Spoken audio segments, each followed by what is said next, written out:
नमस्कार, मैं डॉक्टर नरेंद्र गुप्ता एक बार आपका स्वागत करता हूं। ये एक कमेंट है, बल्कि कमेंट के माध्यम से जानकारी लेने की कोशिश ये कर रहे हैं। ये लिखते हैं, कृपया हमें दवाई देने के पश्चात रोगी के केस को कैसे प्रबंधन करना चाहिए, कब दवाई की पोटेंसी बढ़ानी चाहिए, एक्यूट अवस्था को कैसे प्रभावी ढंग से संभालें, कब हमें उसी पोटेंसी को दोबारा देना चाहिए, पुराने रोगी के इलाज के दौरान जब कोई एक्यूट अवस्था उत्पन्न हो जाती है तो क्या उस अवस्था में एलोपैथिक दवाई देने से रोगी को पहले से दी गई दवाई के कार्य में कोई बाधा उत्पन्न हो सकती है। ये ऐसा प्रश्न है।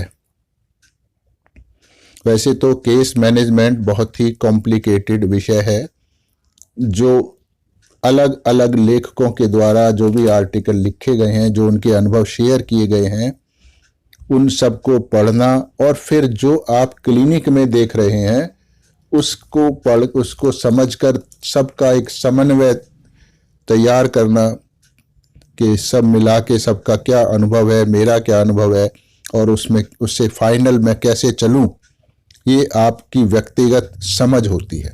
उसके हिसाब से चलना होता है, क्योंकि सबके केस लेने का तरीका अलग अलग होता है।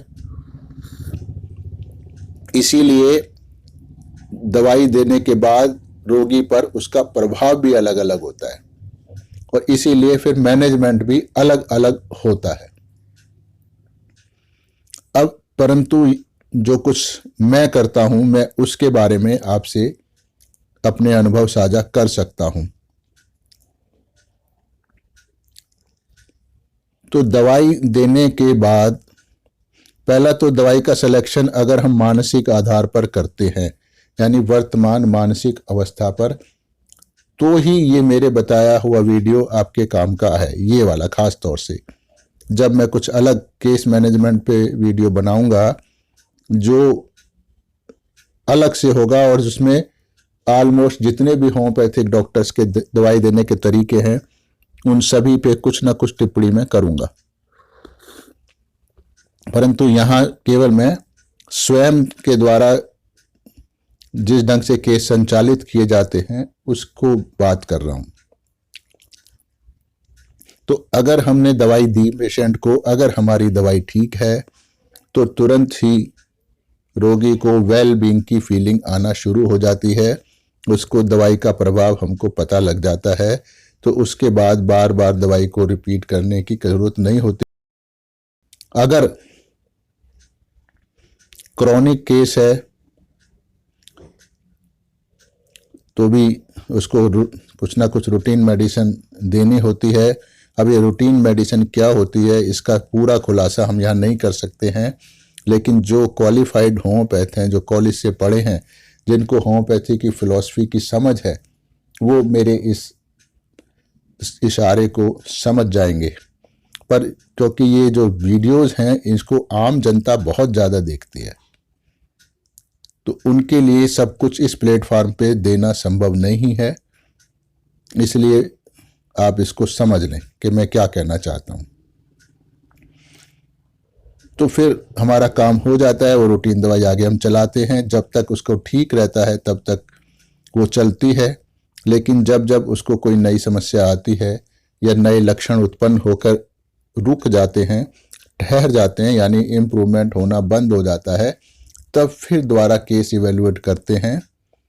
अगर सेम सिम्टम है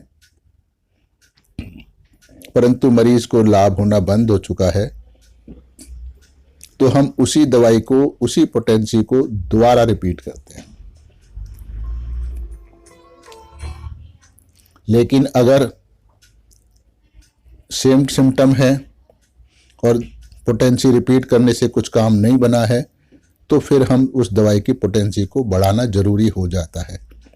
अगर पुरानी दवाई की पोटेंसी बढ़ाने के बावजूद भी रोगी को कोई रिलीफ नहीं मिलता है, ना उसकी शारीरिक अवस्था में और ना ही मानसिक अवस्था में, शारीरिक से ज़्यादा मानसिक अवस्था में असर होना ज़्यादा जरूरी होता है। तो फिर हम उस दवाई को इवेलुएट करते हैं, केस को इवेलुएट करते हैं कि क्या अब किसी नई दवाई के लक्षण उत्पन्न हो गए हैं। तो जो नई दवाई हमारे को सिलेक्ट होती है तो फिर हम उसको देना शुरू करते हैं। अब एक सवाल है कि एक्यूट अवस्था में को कैसे प्रभावी ढंग से संभालें। अब एक्यूट अवस्था का तो कोई डेफिनेशन हुई नहीं। जुकाम खांसी वगैरह भी एक्यूट अवस्था होते हैं, और किसी को हार्ट अटैक आ जाए तो वो भी एक्यूट अवस्था होती है। किसी को अपेंडिक्स का, किडनी का, रीनल का पेन उठा जाए वो भी एक्यूट अवस्था होती है। तो उस समय केवल हमको अपनी होम्योपैथिक दवाई सेलेक्ट करके जो भी सिमिलिमम है वो देना होता है, और बीमारी के हिसाब से जो मैनेजमेंट चाहिए वो फिर करना होता है। मान लो किसी की हड्डी टूट गई, तुरंत उसको कुछ उपचार करना होगा, कोई जल गया उसको होगा, किसी को चोट लग गई उसको अलग से करना होगा।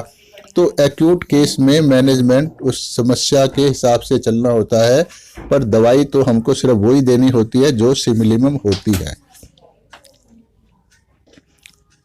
अब दूसरा सवाल था कि कब हमें उसी पोटेंसी को दोबारा देना चाहिए। इसका जवाब तो मैं ऊपर दे चुका हूं।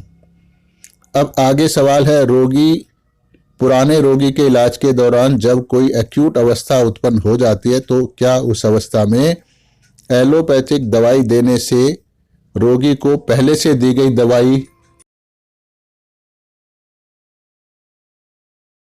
के कार्य में कोई बाधा उत्पन्न हो सकती है? बिल्कुल नहीं हो सकती है। अगर एक्यूट अवस्था आ चुकी है और आप मरीज को ऐसी हालत है कि बहुत ज़्यादा परेशानी में है तो उस वक्त आप एलोपैथिक दे सकते हो, तो उससे बिल्कुल भी कोई बाधा उत्पन्न नहीं होगी। जब वो एक्यूट अवस्था एलोपैथिक खाने से ठीक हो जाएगी तो उस वक्त आप पुनः उस केस को इवेलुएट करें कि क्या केस अब धीरे धीरे प्रोग्रेस कर रहा है, तो आपको फिर कुछ करना नहीं है। अगर प्रोग्रेस नहीं कर रहा पेशेंट को, फिर दोबारा केस लेना है और जो भी दवाई आती है पुरानी वाली या फिर कोई नई मेडिसिन का सिलेक्शन आता है तो फिर आपको उस दवाई को देना होता है। लेकिन जो क्रॉनिक केसेस होते हैं उसमें बहुत सारे लोग एलोपैथिक दवाइयाँ खाते रहते हैं, जिनको जैसे डायबिटीज़ की है, ब्लड प्रेशर की है, थायराइड की है, और बहुत सारी चीज़ें हैं जिनके लिए जिंदगी भर एलोपैथिक लोग दवाइयाँ खाते हैं। तो उनको आपको बंद नहीं करानी होती, उसके साथ ही होम्योपैथी का इलाज शुरू करना होता है।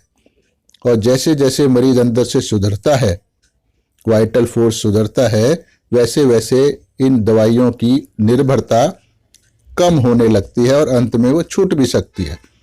तो ये सब डिपेंड करता है कि उसमें कितनी रिकवरी हो रही है।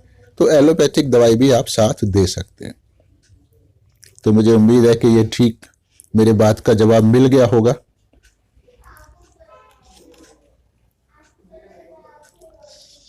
धन्यवाद।